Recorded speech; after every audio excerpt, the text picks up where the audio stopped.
paying no attention to the fact that it's inherited wealth. Inherited.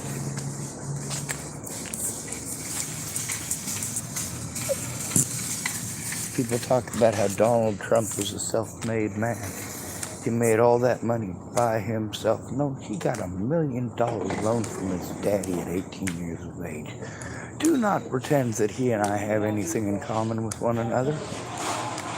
Just because he's an ignorant, racist bigot who don't know nothing about the world, what does that mean I own, right? Is this about Donald Trump? Fuck no. It's about the State of the Union, as always. We live in a disgusting goddamn country. We live in the snowflake nation. See, this is the country where it's about popularity. And what makes you popular? Looks and money. That's what makes you popular. If you have neither of those, nobody fucking cares. Most of the people out on the streets are out here because nobody cares. Some of them it's because they're filthy goddamn junkies can't help it but rip off their own fucking families. Some of them it's because their families are filthy goddamn junkies that ripped them off for everything that they had. Of course, who is it that we're trying to help out here? Who is it that all of these services are geared to help? We're supposed to say help, right? Well, these places want to cram themselves full of just addicts because there are so many extra incentives for only helping addicts, but they're not helping these addicts. They want them to come back for therapy. Come back for therapy. Come back for therapy. You do nothing to help them out of the situation that got them into that fucked up situation to begin with. How does wasting time having them go to therapy get them out of an abusive situation? You know, when I stopped drinking, I had to get away from all of my alcoholic friends, all of the people who empowered me, all of the people who gave me booze. And I did it, no problem. Well, it was not easy, but it wasn't something that was fucking impossible. I said, what do I care more about, alcohol or my family? I chose my family. What did my family choose? Drugs and alcohol. Fuck it. I don't make their decisions. Just because you love somebody more than drugs doesn't mean they love you more than their drugs.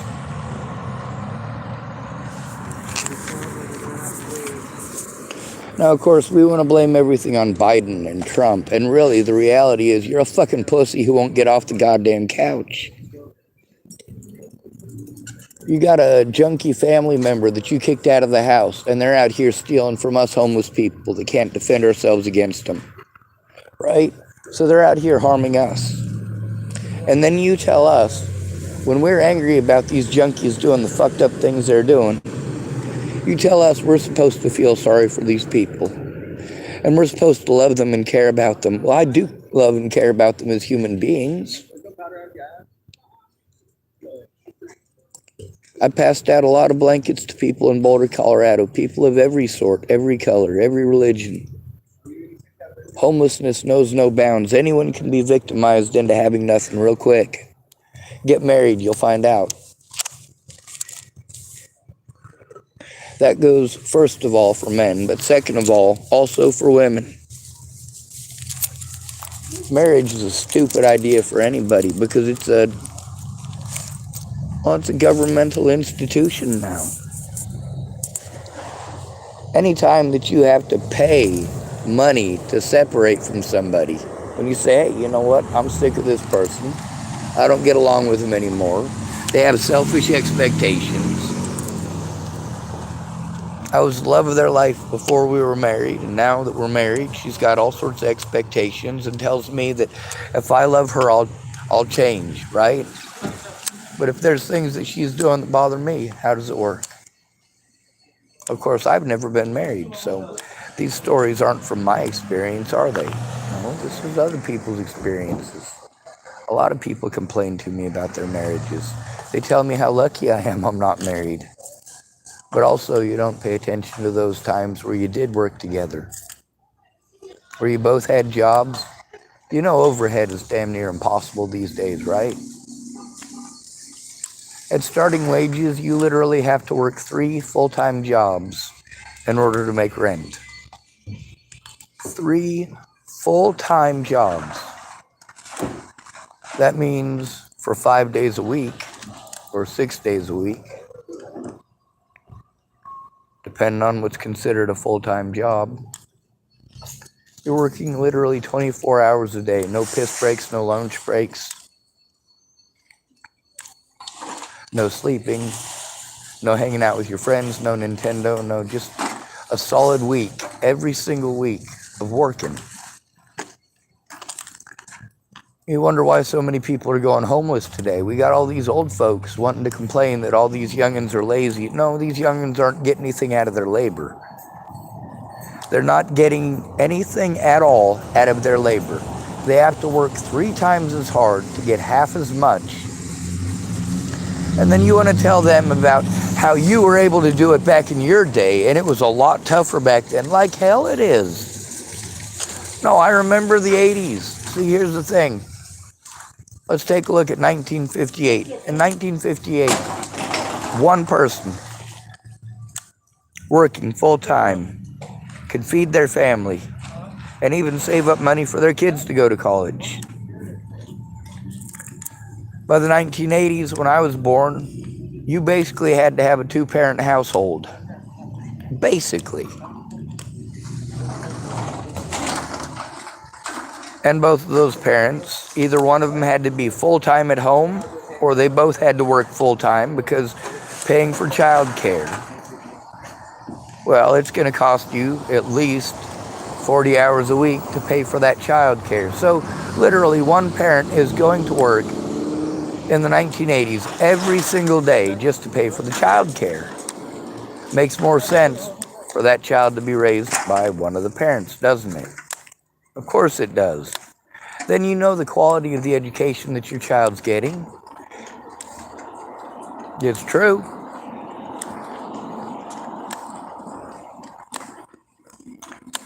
You don't have your kids stuffed into a room with 8 other kids, some of whom might be victims of sexual assault, which that really sucks, because that means that that kid is somehow getting into a situation where, well, monkey see, monkey do, correct? So then you got a 5-year-old playing with another 5-year-old in a daycare center because one of those 5-year-olds was taught that that's okay. Of course, who's the most likely to do something like that? It's actually the parents, oddly enough, the mother and the father. I was surprised to find out that the statistics that we were given through the 60s, 70s, 80s, and the 90s, in the 2000s, into the 2010s, are all bullshit. The actual evidence that we're getting from Facebook, from YouTube, from Twitter, is showing that between 85 and 95% of all accusations made by women are bullshit. That is fucking phenomenal. When a woman doesn't get what she wants, now that she has Facebook, she can get on Facebook and conspire easily with dozens of people. And in some cases, hundreds. Chloe Roma, well, she can have her viewers target people if she so chooses. Direct people towards somebody who's obviously harmful, or somebody that she has a vendetta against. I share a lot of Chloe Roma's content because a lot of it is actual common sense, or saying things that I've tried to explain to you that you don't want to fucking listen to. The other thing is, I'm an equalitarian.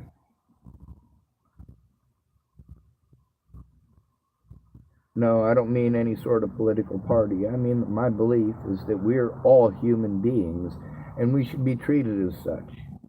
Maybe somebody isn't able to pick up as much as they could in their old age. Maybe the rest of the family does have to kind of pick up or that person can't anymore. But you know what? They're accumulated knowledge. If you don't care for that person and you ostracize them and send them away when they're old, what are you doing? You're robbing yourself of an education, a good, solid education, an education from an entire life of experience.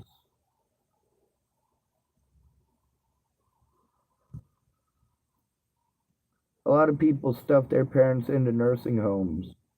Here's how I look at nursing homes. If you give a fuck about your family, well, they took care of you when you were a baby. You can take care of them when they're an adult. However, if your parents were evil parents, were mean-hearted and selfish, chose drugs or alcohol over their own children, and blame their own children. Oh, well, I didn't abuse you while I was drunk. I didn't abuse you while I was on meth.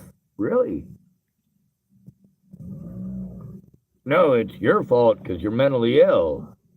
You know, I was just trying to insert fucking bullshit here. Take your pick. Any bullshit you want, insert here. All of us here in America have friends or family members who do fucked up shit to us, and when they do, we're not allowed to object or protest. We're just going to get snapped at. And you all know the horror of a piece of shit who pretended to care about you, but now they want to call you mentally ill because you called them out for lying. Should you have to call people out? No. Are there situations where you do? Yeah. Don't threaten to kill my friends and family. And if they ain't my friends and family no more, that don't make it any better. And that don't give you an excuse. Candace Bondurant is the worst friend I've ever had. Ever. She's worse than Natalie Bollinger, Natty Boa, and Alicia Bollinger combined.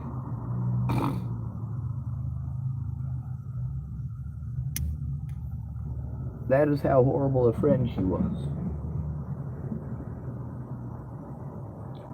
She's a worse friend than Jeremiah Jensen. Hell, she's a worse friend than little Jason Jeffson. Now that's fucking saying something.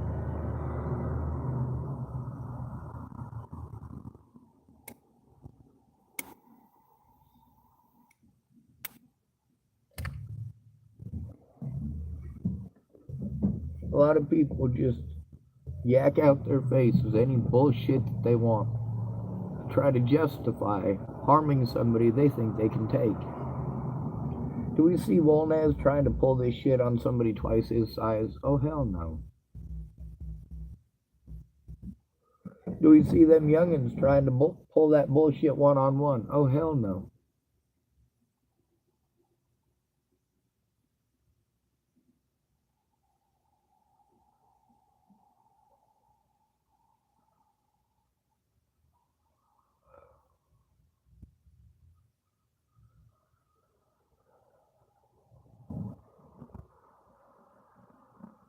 The good thing is, there's a lady that I'm going to give some information to tomorrow, and I'll hopefully be able to photocopy it. That way I can take it to court as well.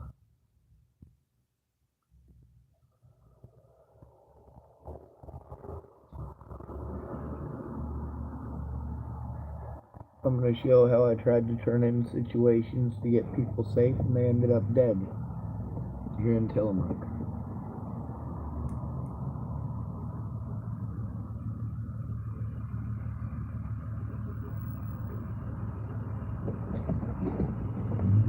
But I gotta get verification of one of the bodies.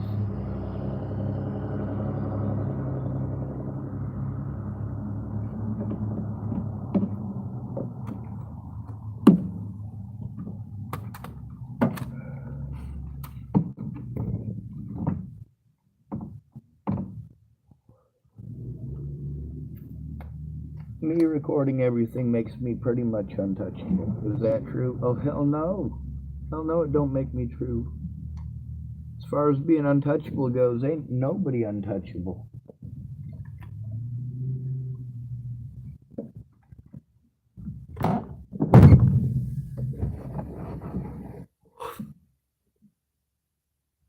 You know, it's one thing when I'm hundreds or even thousands of miles away from my predators or other people's victims, their witnesses. It's one thing when I'm thousands of miles away and they end up as fucking corpses. It's another thing entirely when they're ending up dead here.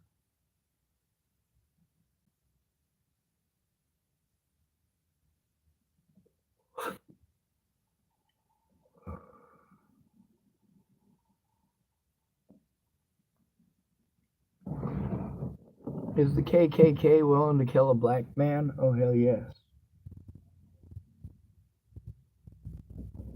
And as I told you, this town is a KKK town.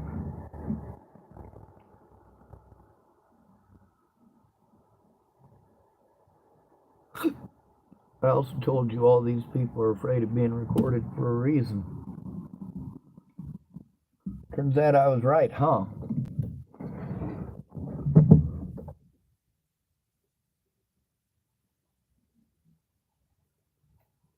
Even during the height of COVID, when they were releasing pedophiles, rapists, and murderers,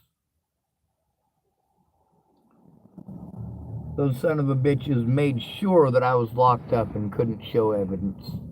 Made sure to take all of my evidence. Made sure to insinuate that it didn't exist. Well, that's the great thing about me having the inventory papers that show that I got it back. Cops pretended that that evidence did not exist, that I was delusional, that I made everything up, that Kayla Trujillo didn't exist, that Shannon Alvarado didn't exist, that none of the assaults existed, that none of the abuse existed, that everything I said was a lie. It was some delusion I manufactured in my head. And therefore, because I'm quote unquote mentally ill, it is okay for them to not do their job and to illegally prevent me from showing evidence, turning in evidence, turning in predators, including in law enforcement, who chose to take advantage of an at-risk and disabled adult for their own personal gain. And in the process, made me a target, even more so by the Bollinger family. Not one of the people who is supposed to help me monitored that situation even in the least bit. They allowed the Bollingers to do literally whatever the fuck they wanted. And here in Tillamook, I have to take abuse based on that reputation. A reputation I was never allowed to defend myself against. A reputation created because I wasn't allowed to go to court, wasn't allowed to face my accusers, wasn't allowed to show evidence, was denied every option and recourse for a victim. Because they just pretend because I have a penis, I must be a predator. Because I am homeless, I must be a predator. I was forced into homelessness because of two major events in my life. Number one, being forced by police in Nebraska and my mandated reporter in Nebraska, Nicole Peralta,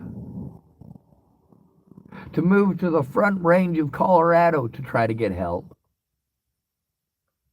This made it so that I had to pay rent in Colorado, where I literally had to stay with drug dealers who abuse their autistic son and take advantage of him and know exactly what they're doing. And myself as an autistic individual, I have to be afraid that those people will do the same thing to me. And they did. They took advantage of my disability money, took advantage of my finances, took advantage of my kindness. And I had to pay rent in Nebraska, and I had to pay rent in Colorado, and I had to stay with drug dealers. And because of the abuse in the house, even though I had a room in the house, I left that room to stay in the garage.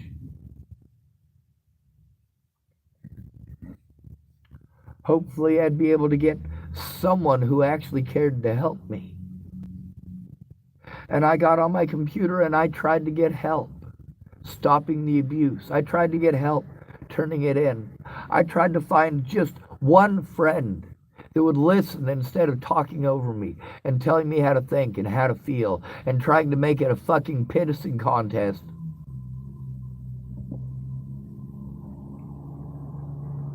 It's hell.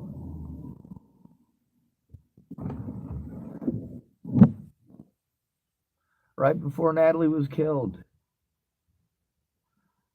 I had to move out of the place in Chapel, Nebraska because I couldn't afford to pay rent in Chapel, Nebraska at low income and pay for rent at Ken Wilson and Leatha Plunkett's and afford to go and see Nicole Peralta in Nebraska and afford to go see Jeff Ritter in Colorado and afford to go see Kara Heller of Colorado Coalition of the Homeless in Colorado.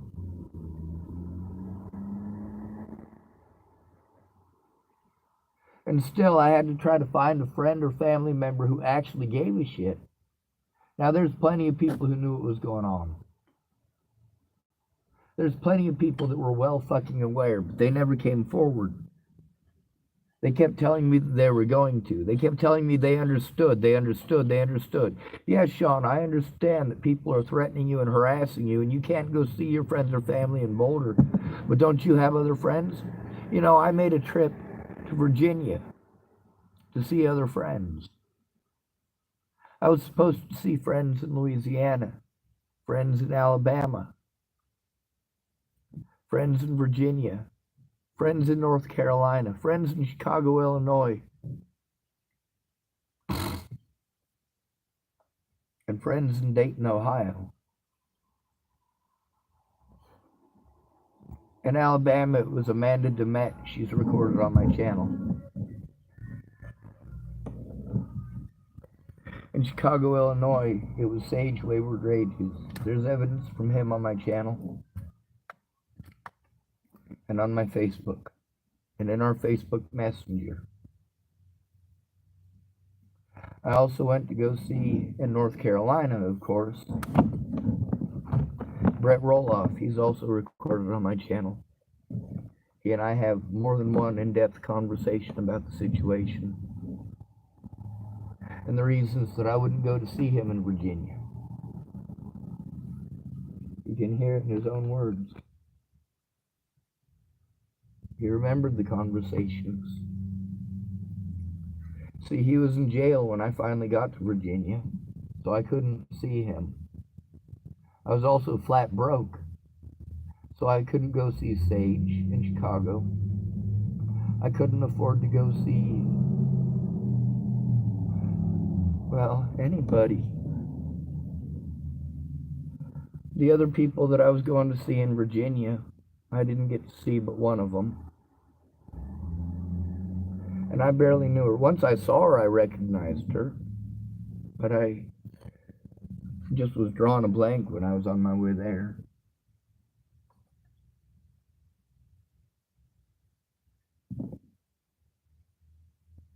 I'm fucking overwhelmed with this shit. Just too much of it.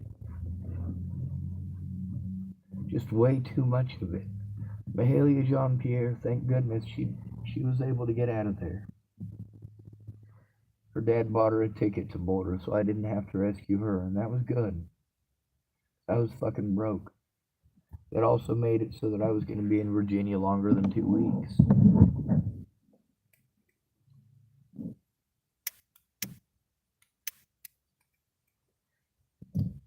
I let Mahalia know that when I got to Virginia, that I was going there to see a friend who was suicidal. But also Mahalia had some guy that she'd paid rent to so her and her son could stay there. And he was demanding blowjobs in exchange for rent, even though she'd already paid. Thank goodness Mahalia's dad came to her rescue. I didn't get to see Brett Roloff. I didn't get to see Ed Simmons in Dayton, Ohio, because I was too broke. And even though my back was too fucked for me to be able to work, I went to Labor Eddie and tried to clean up Hurricane Matthew.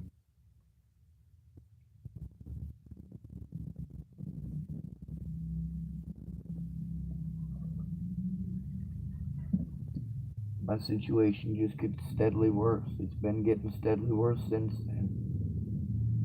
And then, of course, with officers wanting to pretend like if they don't look at any evidence, it's okay to harm me. It's okay to commit felonies to try to frame me for crimes I didn't commit. Not one friend tried to help me to get those body cameras. Not one friend went in with me so I wouldn't be threatened, harassed, intimidated, or fucking arrested. Not one friend tried. Not one friend made even the smallest effort at any goddamn point.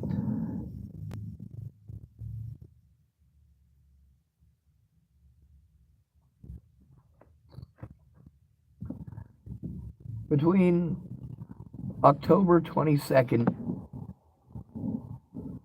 of 2016, while I was in Virginia,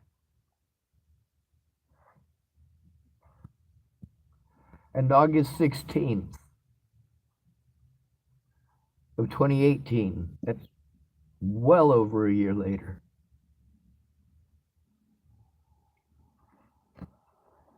and that entire time, not one friend made any effort whatsoever, not one single effort to help me turn it in. Out of the hundreds and hundreds of promises, literally hundreds of promises from people who claimed to be my friend that they were going to help me to turn it in, and all of them just played head games with me. Said, oh yeah, Sean, you're telling the truth. Absolutely, I looked at the evidence. I'm aware you're telling the truth. But nobody's going to listen to me. Wait a second. You said that you would help me to turn it in. And now you're claiming that nobody's going to listen to you. That's the point of going in together.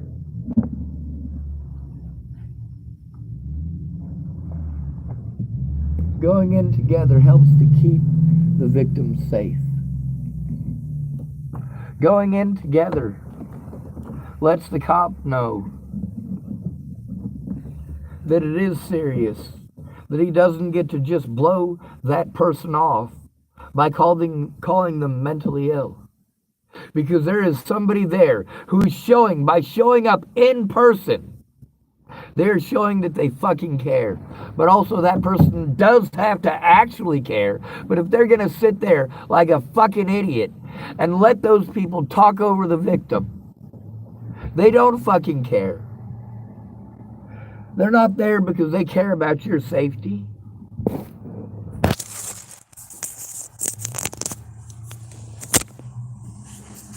If they actually cared, they'd help you turn it in the first time you tried turning it in. You know, these web sleuths made every fucking claim that they could. Tried claiming that I had made dozens of fake accounts. That people like Joanna Taylor Smith weren't real.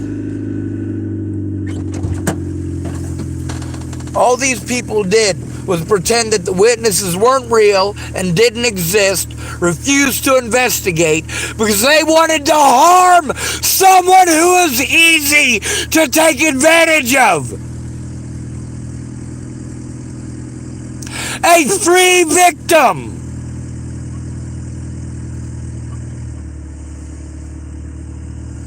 All they had to do was ignore any and all evidence. Any and all evidence. That includes witnesses. Y'all tell me wanna make me go through all of this mentally ill bullshit and jump through all of these fucking hoops, and then you'll help me. I jumped through all of those hoops before Natalie Bollinger got her fucking brains blown out like a fucking moron. Not one of those pieces of shit did anything except take advantage of me for your fucking tax dollars, stupid. You've shown loud and proud as an American people that you are cowards. Down to the very last man, and you're teaching your kids to be cowards.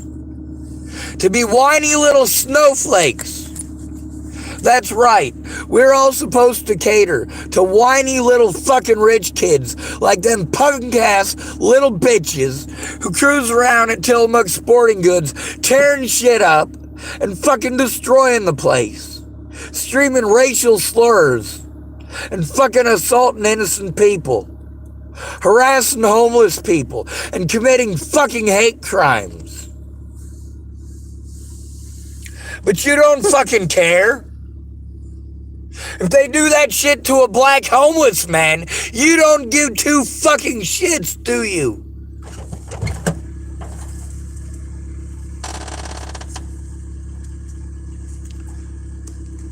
Meanwhile, a lot of hate crimes that have been committed against me, these officers pretend that it's not a hate crime because I'm the wrong color for it to be a hate crime.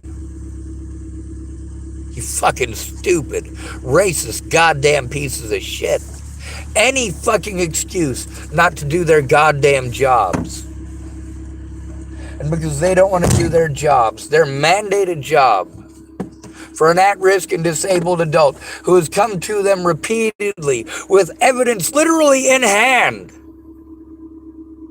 And no matter what, they know that I don't have the resources or the physical ability or the financial ability to do these things for myself.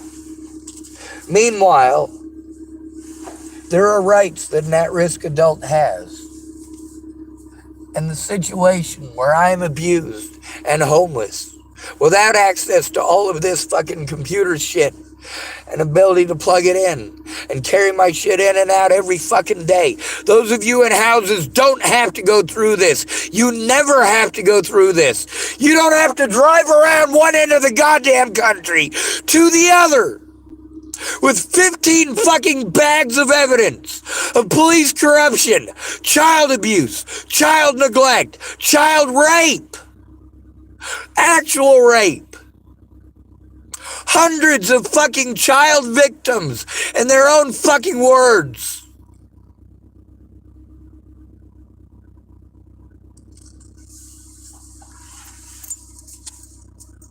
Why is it that on Pearl Street, when you can look at all of the messages between me and these minors if they tried to get a hold of me before they were 18, you can see I'm not interested in anything with them.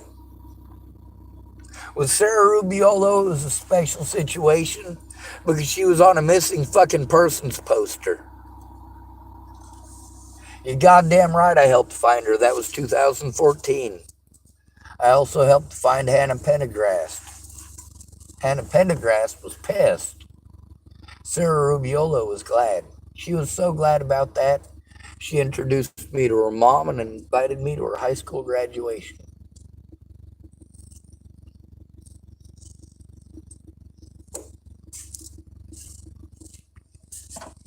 Now there's an officer here in town.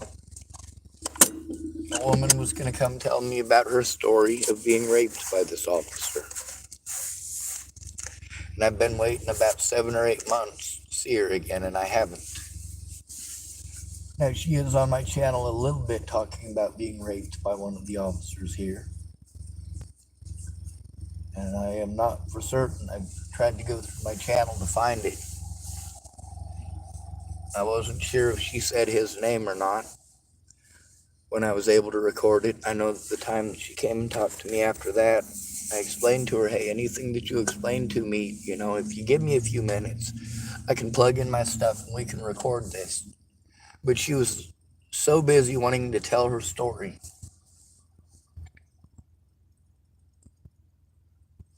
I know their names on my channel, and I've been trying to go through my videos and try to find it, just like with the Jamie Again video. You know, I had to go through my channel a lot, try to find a lot of this evidence, and then I had to try to memorize the name of the video so that I could look it up easier.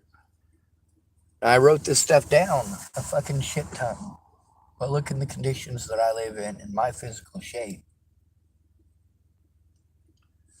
And we've got witnesses that have spoken about, well, the officers taking drugs and giving it to them, offering them drugs and or alcohol for sexual services, sexually harassing homeless women here. Now we got to see with the evidence locker stuff how that was true, didn't we? The police chief, Ray Rao, was charged with 4 crimes in connection with that. Now, the thing that's real scary is a lot of the other officers were involved, and their drugs never made it to the evidence locker. Why didn't that make it to the evidence locker? Well, because if you're going to try to elicit sex from a drug addict, you kind of need those drugs. And you don't really want to go back in and fucking steal those drugs, do you? You don't want to steal those drugs from the police station. But if a little bit of them drugs don't make it, and maybe you get yourself a BJ tonight, well, hell, you know, you're an officer. You have to deal with a lot of stupid people. You have to deal with homeless people. You have to deal with crackheads. You have to deal with people who are batshit fucking crazy. You deserve a BJ. You know, it's just a little bit of drugs, isn't it? Welcome to Tillamook, folks.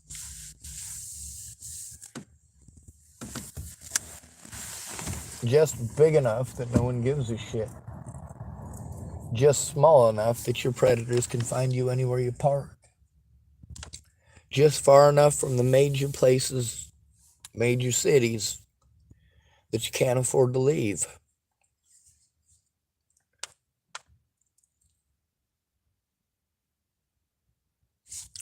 They've been playing head games with me since I got here and talking over me since I got here. And I'm not sure if you noticed, but I am a ginormous asshole. Someone typed hi.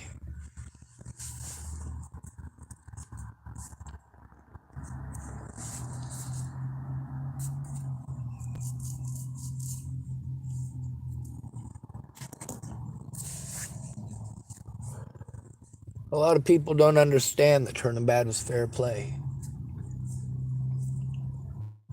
If you're going to accuse me of shit that I didn't do and assault me over that shit that I didn't do, I'm going to speak up about you fucking assaulting me for shit that I didn't do. If you keep it up, well, I'll accuse you of doing that shit. Do you know why? Because you're fucking projecting. You're a fucking douchebag looking for a goddamn victim. That's all you want. That's all you care about. Any fucking excuse. Now, why is it the girls tell one of the 3 lies when they don't get what they want? Because they know that there are predators out there looking for any excuse. There are simps out there looking to show their aggression, to try to impress a woman. There's punk-ass bitches like Andrew Wolnez.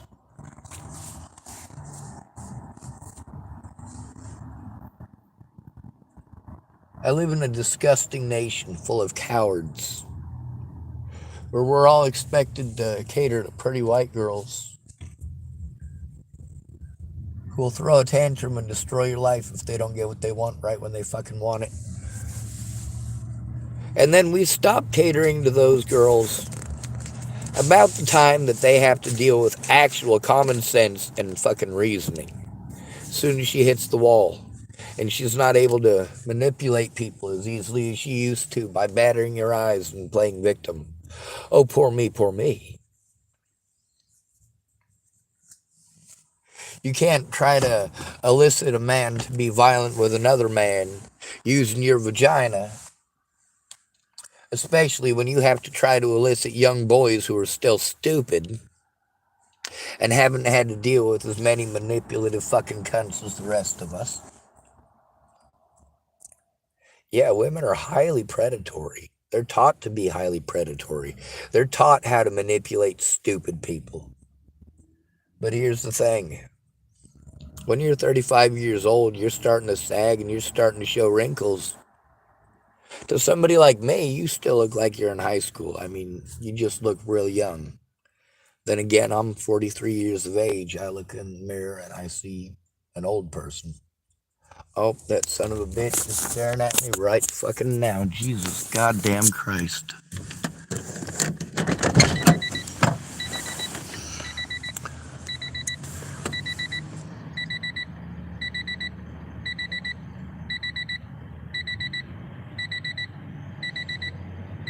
All right.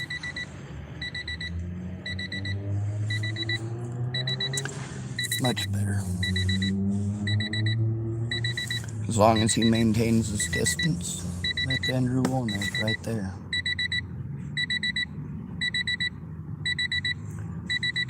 Now, if I was able to get someone to help me to turn him in, he wouldn't be allowed to get that far. It'd be illegal for him to get that close to me. I'm keeping my eye on him. He's still walking away. He's not starting shit. He's not causing any problems. He's not trying to assault me. He's not accusing me of being a child molester or a rapist or a murderer. Hopefully he's gotten the point.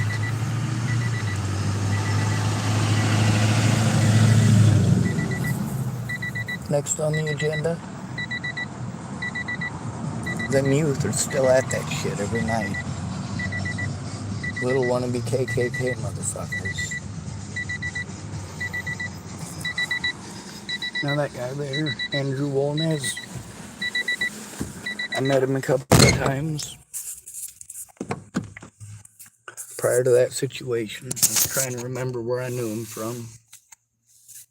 Down at the Tillamook parking lot, he was down there flirting with some of them youngins.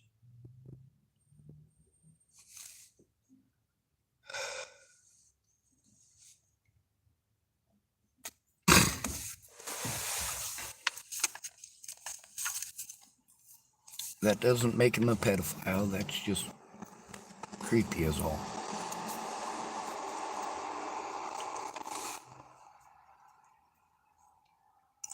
Now you get to see that I was telling the truth about them youngins. Was I typing shit about kids? No, I was showing the truth about violence against at-risk adults. And he wanted to come up and try getting violent with me and threatening with me. Wanted to say that them screaming the N-word at me over and over and over again wasn't them being racist, it's just part of their vocabulary. No, they were fucking threatening me and fucking assaulting my vehicle. Over and over. And have continued to do so. When people manipulate me and it's recorded, oh yeah, they get pissed off. Of course they're pissed off that they were recorded. But that's because they were recorded doing something illegal. Something immoral.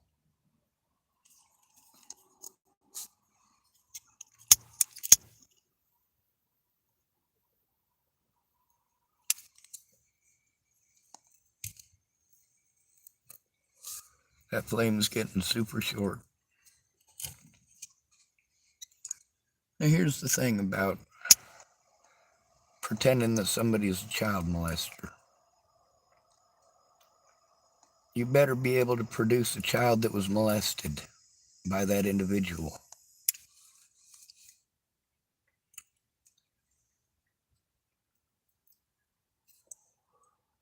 Sherman Watson and Amy Valkyrie claim that my older brother Eric Christopher Schwartz, aka Rabbit, aka the White Rabbit, of Boulder, Colorado, is a child molester. Well, I've never had even one person come up to me and claim that when he was an adult and they were a minor, that he had sex with them. Not even one.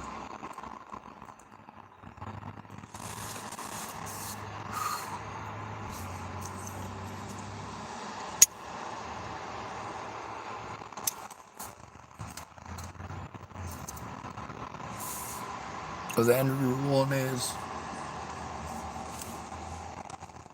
There was no reason for him to pull that shit. But a lot of people are manipulators. When they get busted doing something wrong, fuck, they'll go slander somebody's name to try to get them hurt.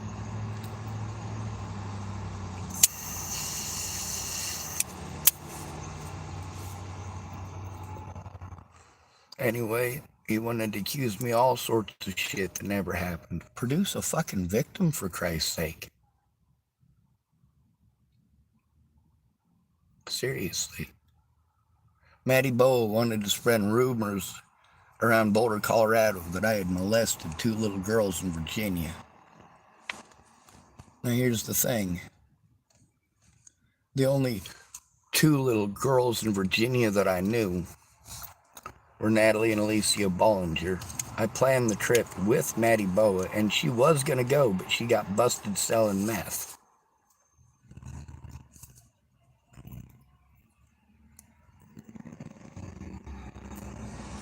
Someone calling herself Christina Payne typed hi. Someone calling himself Light 732 typed, is that Santa behind you? Bro, what are you talking about? Well, I'm not your bro, first of all. Second of all, obviously, there's no Santa behind me. Third of all, you better not be a troll. This channel is an autocratic dictatorship, and there's a reason for that.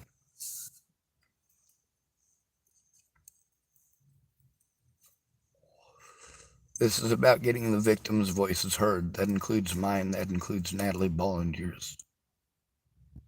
All of it.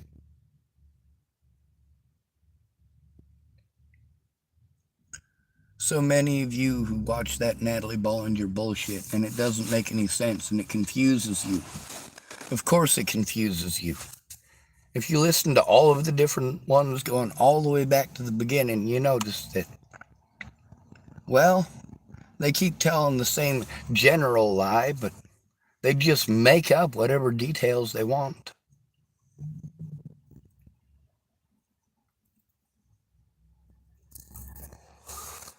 They get to pull out bits and pieces and use them out of context. And that's fine, isn't it? As a male, when I'm abused, I'm supposed to just shut up and take it. Well, that's stupid. That's why there's no good men left. The guys who actually care, you take advantage of until they blow their own heads off.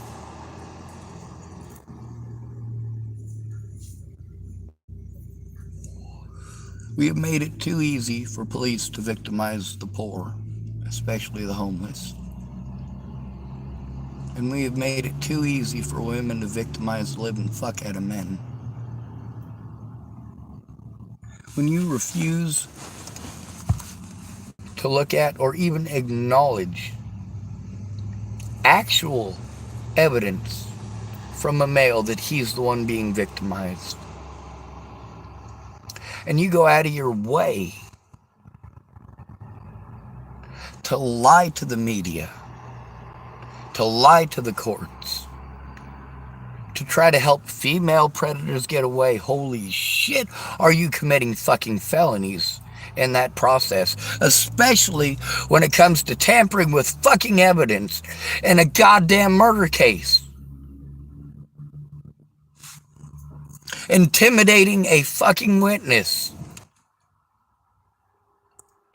Jesus goddamn motherfucking Christ.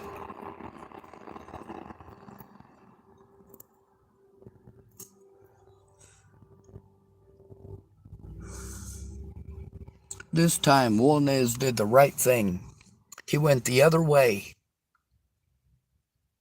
He didn't accuse me of doing shit that I didn't fucking do. Instead, he kept walking. He didn't try to assault me this time. Instead, he kept walking.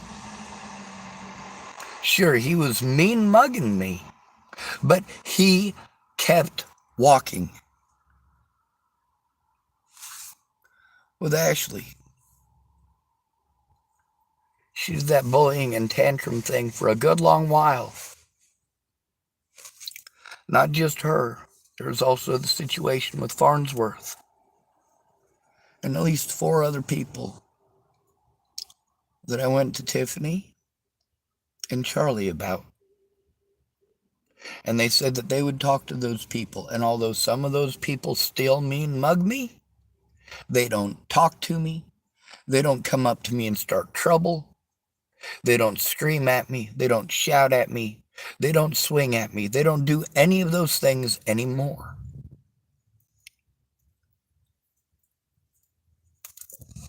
They've gotten the point that I wasn't looking for shit. I wasn't starting shit. I wasn't interested in shit. They've gotten the point that if they don't do fucked up shit to me, they won't be recorded doing fucked up shit.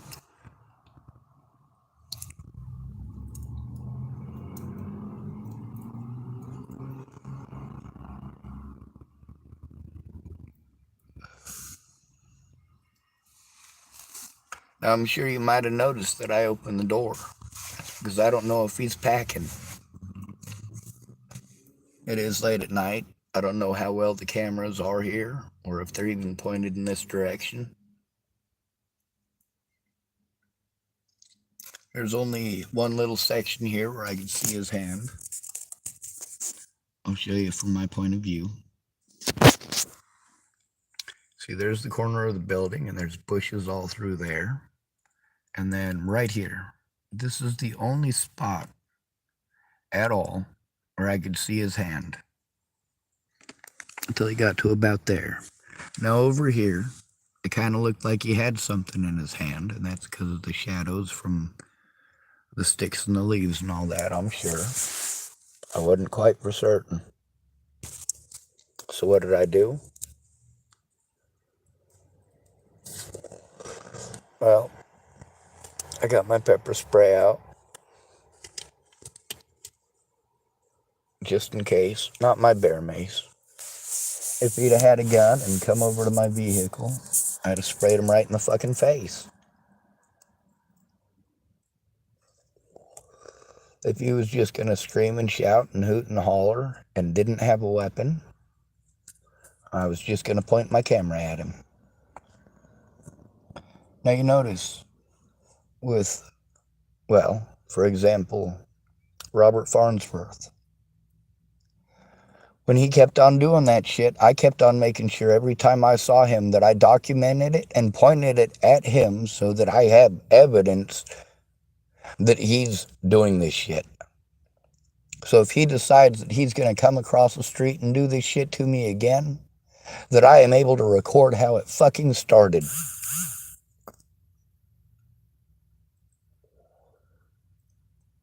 But guess what?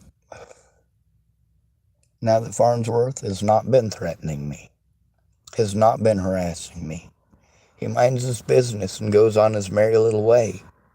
He doesn't scream at me or shout at me or accuse me of doing shit I didn't do. He even gave me $5 the other day. Well, I guess it was probably a week or 2 ago. But he gave me $2, I think it was. But still, you know, that's his way of apologizing to the best of his ability. The situation with Farnsworth, again, wasn't so much the situation with Farnsworth, but the inappropriate response of law enforcement and other mandated reporters in those situations, because there were many.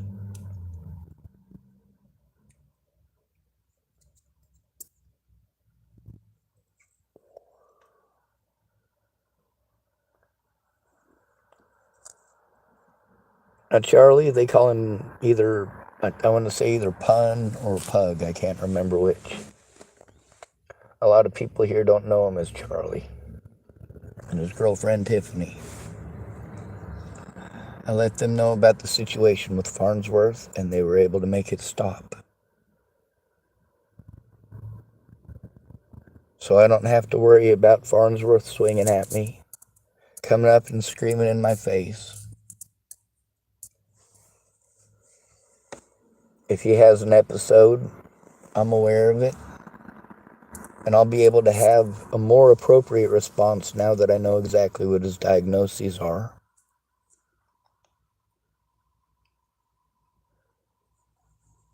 See, not every quote-unquote mental illness is the same.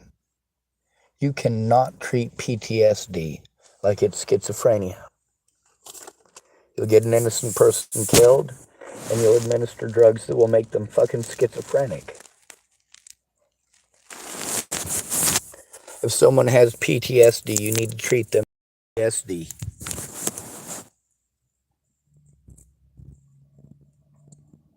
If somebody has both, that gets complicated. If a victim is schizophrenic, he's still a victim, and you do need to take the investigation seriously. Yeah, maybe he's lying. Maybe he hallucinated it. Maybe he's delusional as fuck. But he's also an at-risk adult. And I'm talking about Robert Farnsworth directly. He himself, just like me, is an at-risk adult. He is at the same risk of being assaulted and abused as myself and Jamie, who got assaulted in the Dalles, Oregon. The tag mentally ill is a fucking death sentence. It makes you the easiest person in America to victimize, both men and women.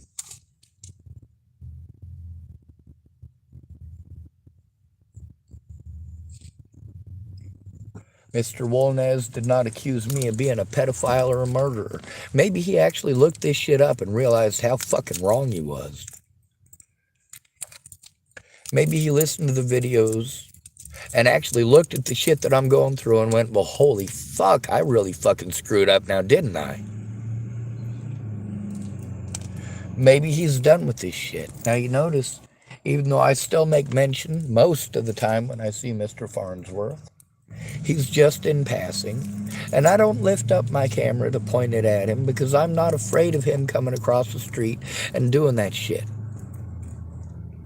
When I see Ashley, I no longer pull out my camera to point it at her every time that she goes by. Do you know why? Because I'm no longer worried about her doing that shit, and that's because of Tiffany and Charlie. And Scott as well. Yeah, the cops didn't want to do their fucking jobs, but do you know who did? People who admit that they're drug addicts. 3 people who admit that they are drug addicts. When I was in Washington State, and my computer got stolen by a guy who just wanted to use it to get a hold of his family. Who is it that helped me to get my computer back? Was it the police? No, they did everything they could to fucking play retarded and be as harmful as they could to me. No, it was a drug addict who helped me to get my computer back.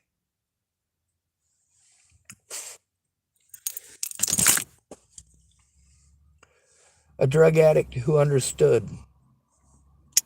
The evidence on there, it's not like the computer is what's fucking important. The evidence on it is what's important. The evidence of child molesters, rapists, even murderers.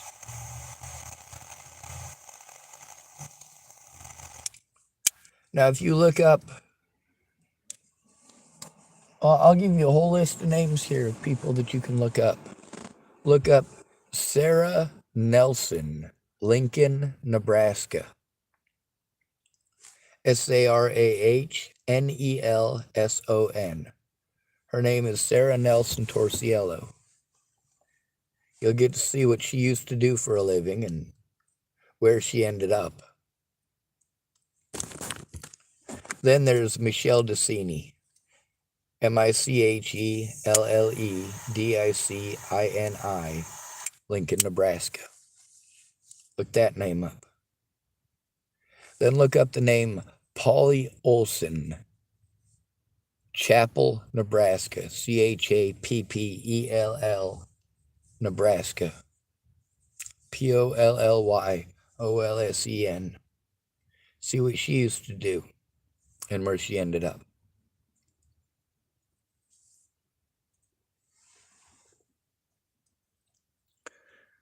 Look up Officer Waylon Lolotai, Waylonlolotai, Boulder, Colorado, Boulder.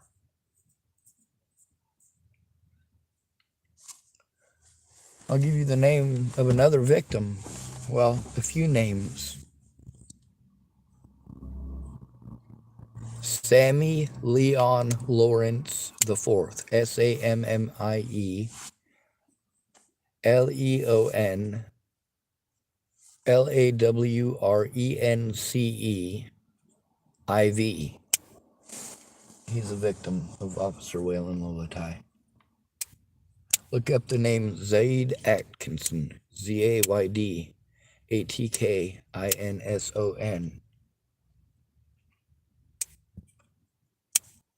Look up the name Demetrius Shankling, Demetrius Shankling.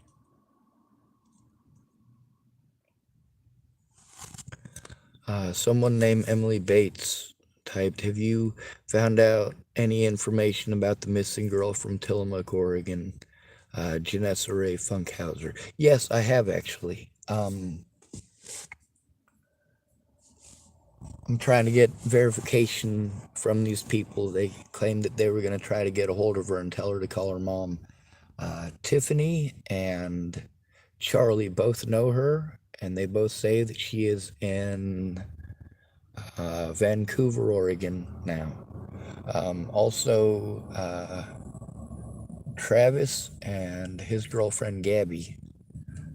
Travis says that she's in Vancouver, Oregon now, so she's not even in Portland. I just haven't been able to verify it. And thank you, Emily Bates, for getting on and talking about that, because, yeah, these are very serious situations. Also, Emily, there's a man missing right now. His name is, hold on a second, Tommy White. He's 5'6". He's got blondish brown hair, basically, blue eyes. He's been missing since October 14th. And I'm assuming it's his mom put posters up all over the place.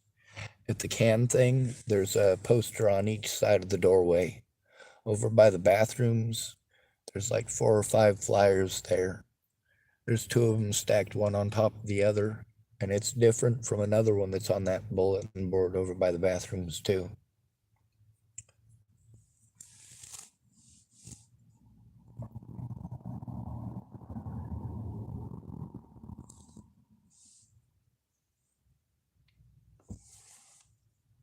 That's funny.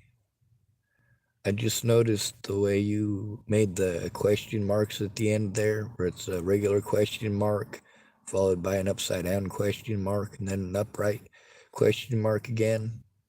It kind of looks like a guy with a big nose and his head turned sideways. Just the kind of shape of it. Kind of like if you type the letters LOL, it kind of looks like a 1980s computer rendition of a TIE fighter coming straight at you. Whenever someone types LOL, all I see is TIE fighter from Star Wars. Obviously not a hallucination, it just kind of looks like it. When I draw on my artwork, I have a upside down question mark and then a regular side right question mark interlinked to make an S, and that's what I sign on my artwork. Anyway, Janessa Ray Funkhauser, I think the last update that I got was about a month ago. I don't know if it's true or not. They were going to check because matter of fact, I was talking to Travis about Janessa Ray Funkhauser going missing, and he was telling me about the situation with her when those youngins came up and started yelling that I was, the derogatory word for a homosexual, and also a lot of other stuff. wanted to scream and shout and accuse me of being some sort of nasty whatever. And isn't that just the way you do it? If the KKK hates you, they'll just pretend that every black person is a rapist. And because you're a black person in their town, you must be a rapist. And they'll run around telling all the other racists that you're a rapist. Next thing you know, you're in prison going, what the fuck? Dear Jesus, Lord Almighty, O loving God, why did you deliver me unto this bullshit?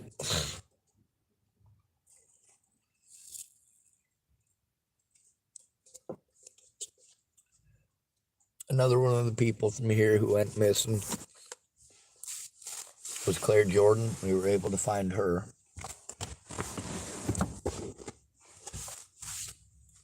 She was able to get her kids back. Now, did she take advantage of me? Oh, wholeheartedly. Am I willing to make excuses for her doing so? Oh, fuck yes. That woman is a badass. All right? That girl set her heart on getting her kids back, and she fucking did it. Hell or high water, it was going to happen. Tillamook County raped the fuck out of that young woman and her family. You know what? It's okay, isn't it? No, it isn't. And no, I'm not talking about literal rape. I'm talking about something much worse than rape. Being raped by the system. Being railroaded, taken advantage of, lied to, lied about, sent in magic fucking circles to get you absolutely nowhere. They gave her children to a man that wasn't their daddy and allowed him to leave state with them. What should have been an Amber Alert turned into all sorts of people here promising her that if she spends all of this money and goes to this shelter here, this homeless shelter that literally costs $400 a month, how's she going to afford that? Well, she needs to be using her money to get her kids back and do it as soon as possible. The longer they're able to procrastinate and the more money and resources they're able to get her to pour into Tillamook County so they can charge the American taxpayer and the taxpayers of Tillamook County. And all they're doing is prolonging the amount of time that it is taking for her to be able to spend her resources to actually help her and her children. And later on, what do? They'll pretend that because she spent all those resources on those places that didn't help her out, well, they'll pretend it's because she wasn't trying to get her kids back. That she was just fucking around out here and doing drugs. I'm going to tell you a secret. She doesn't do drugs.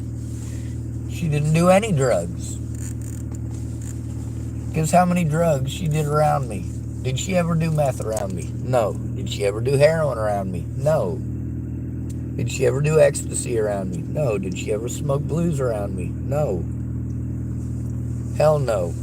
Did she take advantage of me? Hell yes. She had a goal in mind, and it was her kids, and she was going to get them back. And she got them back, despite the fucking hell that Tillamook County put her through. But the other thing is, with her situation with her kids, if she'd have told me she wanted to leave today, and she needed the money to go get her kids, I'd give her everything I could to assist her in the process. God damn it. It won't go into fucking gear. Anyway, it's the time of the night that being in the library parking lot is unsafe.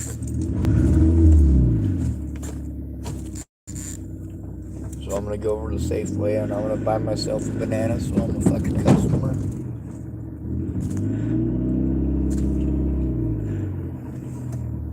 And I'm going to sit safely there to the best of my ability. I might park closer to the building so it's easier to catch on camera.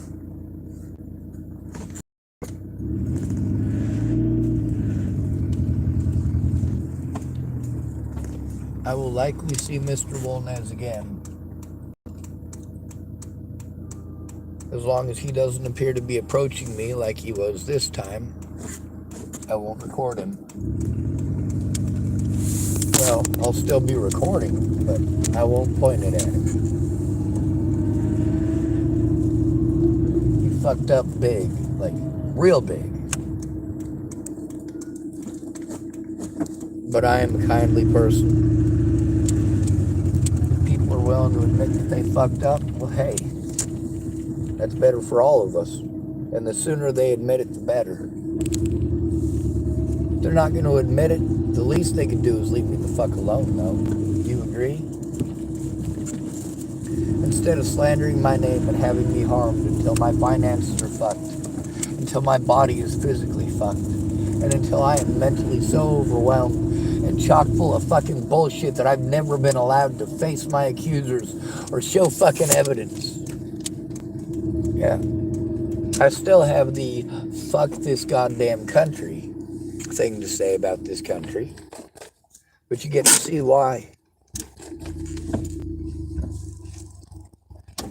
These bullies gang up on me in groups. So of course I speak up. Why wouldn't I?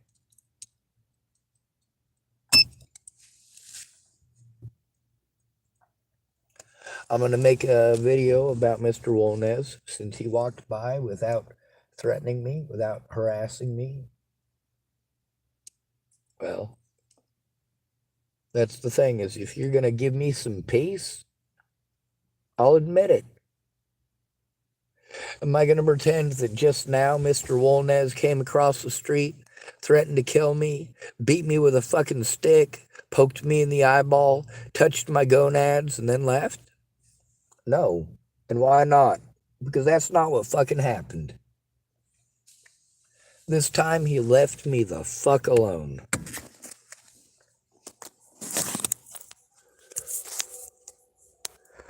Good to be ready. Thanks for coming to visit. Out of trouble or don't get caught. Remember, you are your brother's keeper. And your sister's too. And no victim left behind. Also, Emily Bates, could you do me a favor and look at the situation with Tommy White, TOMMYWHITE. If you're going to try helping share the story, I really would appreciate it. If you could help share the story with Janessa Ray Funkhauser, I would appreciate that too.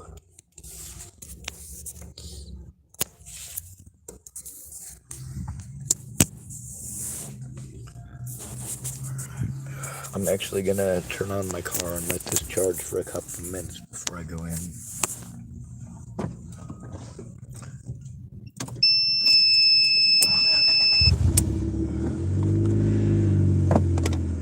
Anyway, you know how we end these videos. Good to be rid of you. Thanks for coming to visit. Stay out of trouble or don't get caught. Remember, you are your brother's keeper and no victim left behind. If I had as many people helping me as the Bollinger people had, things would have been a lot different. But all the people who claimed that they would help me, turned out they were just pulling my chain. A lot of them were nut jobs from web sleuth sites. Some of them were just well-wishers. A lot of them were people that wanted their story getting out, and they figured since I was being heard, maybe I would speak for them. There were some people who lost their kids. Their kids disappeared, and they asked me for help finding their kids.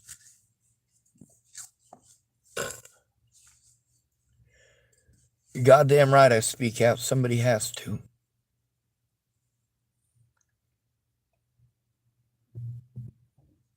I'm not perfect, and I'm not Jesus, but I don't use those as excuses to look away.